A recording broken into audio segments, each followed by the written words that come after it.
Ako, Belay. Ako ang kuya. Yako ang...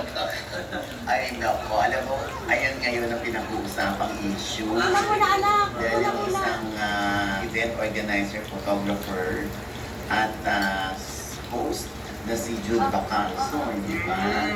Eh, syempre, hindi raw naman niya pinatayo for 2 hours sa kanyang harapan. Ang waiter. Oo, pero yun ang claim. Tumigil ka na, Mikey. Paano? Di ba? Hindi naman porque may narating ka sa buhay. Eh, may lisensya ka na trapuhin ang gano'n ang waiter. Ate. Hindi sir, kuya. Ay, naku, nagalit siya. Talagang allergic siya sa sepsis. Eh, di ba may mga dati pang kwento? Ano nga ba yun? Ay, parang dapat dun sa isang beauty clinic na eh. Paano ba na? Self-picture. Eto na. Ayun nga eh, ang nangyari daw, Inuulit mo? promotion. Oo, hindi mapayagan ng Jude na siya tinawag na Sir. Oh, imagine mo,